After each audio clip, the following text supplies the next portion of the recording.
Bonjour Philippe. Et bonjour Bruno Donnet. Bonjour Philippe. Bruno, tous les jours vous observez ici les curiosités médiatiques. Et ce matin, vous vouliez nous parler de football car vous êtes tombé sur une rareté, une longue tribune que le meneur de jeu de l'Olympique de Marseille, Dimitri Payet, a rédigée avant-hier dans le journal Le Monde. Oui, ironie de l'actualité, 2 temps forts de la semaine m'ont fait prendre conscience d'une grande incongruité.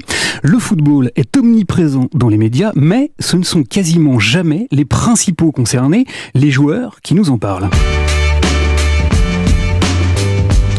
Télescopage ce matin, Philippe, entre 2 informations. La première est passée relativement inaperçue, mais elle est tout à fait symptomatique. Figurez-vous que mercredi, devant la commission de l'Assemblée nationale, un petit groupe de parlementaires a demandé à ce que chaque semaine, un match de foot de la Ligue 1 soit diffusé en clair à la télévision. Splendide moment de démagogie car la politique ne peut rien, ou vraiment pas grand-chose, sur l'économie des droits du foot qui n'obéit qu'à une seule loi, celle du marché et de la rentabilité maximum. Les députés le savent parfaitement bien, mais s'ils s'en mêlent, c'est parce que le football étant le plus populaire des sports, montrer qu'on aimerait vraiment le rendre accessible au plus grand nombre, c'est électoralement très payant. C'est donc ainsi que je me suis aperçu que le football produisait un son, une petite musique médiatique quasi omniprésente dans notre quotidien. Dimitri Payet, l'extérieur du pied, magnifique. Mais qu'elle n'était pratiquement jamais alimentée par les joueurs, exception faite des réactions d'après-match dans lesquelles ils espèrent systématiquement faire foi la prochaine mieux. Je pense qu'on a les occasions, on a de quoi mettre au moins un but, voire 2. Mais avant-hier, alléluia, le meneur de jeu de l'Olympique de Marseille, Dimitri Payet, a pris la plume pour s'exprimer non pas dans un magazine spécialisé, mais bien dans les colonnes du Monde, c'est-à-dire dans un grand quotidien de la presse nationale et généraliste. La démarche est plus que rare et il faut la saluer. Alors, que nous dit Dimitri Payet dans sa tribune ?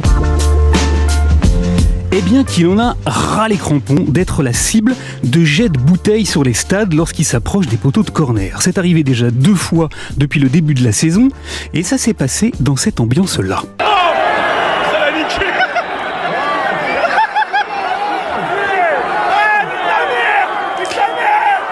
Et Dimitri Payet écrit ceci: « Je dis stop, il y en a marre, j'en ai marre que chacun mette son grain de sable sans apporter le début d'une solution. Car ce qu'il vit sur les stades toutes les semaines est proprement insupportable. »